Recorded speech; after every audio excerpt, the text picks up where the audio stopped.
स्वामीनारायण हरे, स्वामीनारायण हरे। वचनामृत श्री गडडा मध्य प्रकरण का 23वां। विषयासक्ति की लू तथा शीत। संवत 1878 में ज्येष्ठ शुक्ला एकादशी 31 मई 1822 को स्वामी श्री सहजानंद जी महाराज श्री गडडा स्थित दादा खाचर के राजभवन में श्री वासुदेव नारायण के मंदिर के आगे विराजमान थे।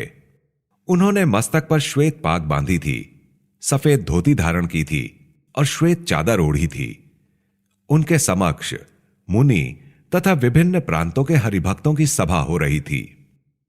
उस समय श्रीजी महाराज ने कहा कि आज हमने मन के स्वरूप पर विचार करके देखा तो वह मन जीव से भिन्न नहीं दीख पड़ा। मन तो जीव की ही कोई एक किरण है, परंतु वह जीव से भिन्न नहीं है। और जिस प्रकार ग्रीष्म काल में लू रहती है और शीतकाल में हिम रहता है, उसी तरह मन का स्वरूप दिखाई पड़ा। जैसे मनुष्य के शरीर पर जब लू या हिम का असर होता है तब वह मनुष्य मर जाता है, वैसे ही वह मन इंद्रियों द्वारा विषयों के निकट जाता है।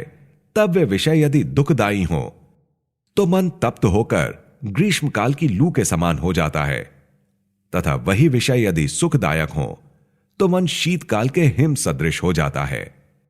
जब मन दुखद विषय को भोगकर और लू की भांति तप्त होकर जीव के हृदय में बैठता है, तब वह जीव को अत्यंत दुखी करके कल्याण के मार्ग से गिरा देता है।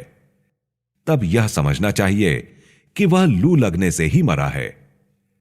परंतु जब वह मन सुखदायक विषयजन्य सुख को भोगता है, तब वह हिम सदृश ठंडा होकर जीव के हृदय में बैठ जाता है और जीव को विषय सुख से सुखी बनाकर कल्याण मार्ग से गिरा देता है। तब यह समझ लेना कि जैसे कोई हिमानी झंझा वायु के प्रहार से मरता है, उसी प्रकार विषयी जन को भी परिणाम मिल गया और उसकी मृत्यु हो गई। अतः जिनका मन बुरे विषयों को देखकर तप्त नहीं होता और अच्छे विषयों को देखकर हिम जैसा नहीं होता, इस प्रकार जिनका मन अविकारी रहता हो, उन्हीं को परम भागवत संत समझना चाहिए। ऐसे निर्विकार मन का होना कोई छोटी बात नहीं है। और मन का स्वभाव तो कैसा है? तो जैसे कोई बालक सर्प, अग्नि और खुली तलवार को पकड़ना चाहता हो, तब यदि उसे उन्हें पकड़ने ना दिया जाए तो भी वह दुखी होगा, और अगर उसे पकड़ने दिया जाए तो भी रोएगा। वैसे ही यदि मन को विषयों को भोगने का मौका ना दिया जाए तो भी वह दुखी होगा, और यदि उसे उन्हें भोगने दिया जाए तो भी वह भगवान से विमुख होकर अतिशय दुखी हो जाएगा। अतः जिसका मन भगवान में आसक्त हुआ हो किंतु विषयों के संबंध से वह ठंडा और गर्म नहीं होता, उसी को साधु जानना चाहिए। इति वचनामृतम। इस प्रकार से श्री गडडा प्रथम प्रकरण का 23वां वचनामृत पूर्ण हुआ।